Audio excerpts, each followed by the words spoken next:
Right, let's move on then to Friday night. What a game to kick off the weekend Premier League action. Arsenal are at home to Liverpool. Can we have a show from you, Amanda, and your thoughts on the game?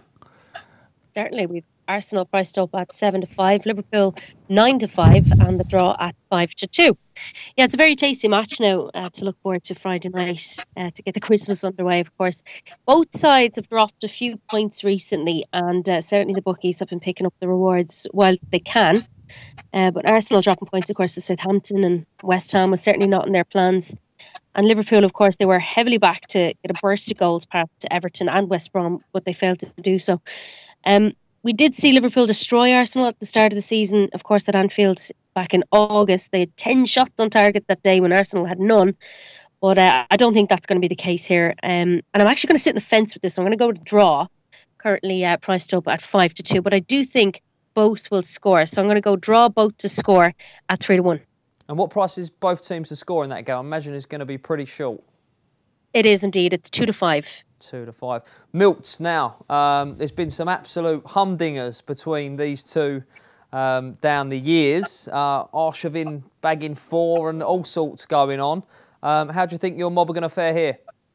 Yeah, I'm quite optimistic about Arsenal's chances, actually. I mean, that defeat at Anfield was horrific.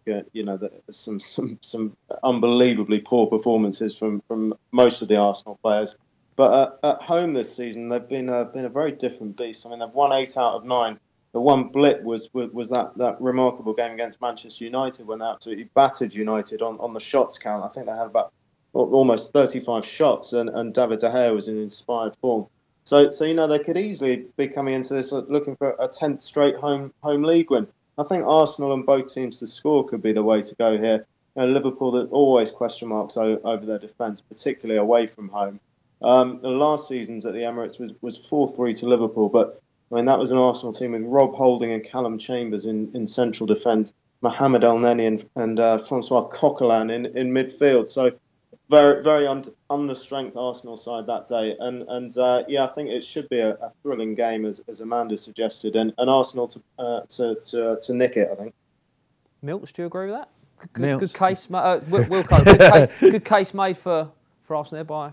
Yeah, I think it's going to be an entertaining game. My biggest problem with this match is that I'm going to be watching it in central London, and then my train home 2 days before Christmas will not only go past and get all the fans coming out of the Emirates from this game, but also go past Alexandra Palace and everybody will be coming out of the darts. So it's going to be a bit tricky, but I think I'll have witnessed a decent game before I make that perilous journey home.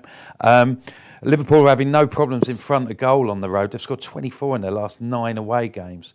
I mean, Arsenal's defence has been pretty tight. I mean, save for that United game, only Swansea have scored 1 goal there since they let in 3 against Leicester on the opening night. But I think Liverpool will benefit from a team that will come at them in a very similar way to Spurs benefit from this as well. They find it hard to break teams down that push on. I think this is why we're seeing a lot of really good games between the top teams now, and a lot of boring games between teams at the top and teams at the bottom. The big matches tend to be living up to the expectation, I think, this season. I think this could be another one. So you can get even money that Liverpool score more than 1 goal, and I think that's the way to go. I think that's quite a decent bet.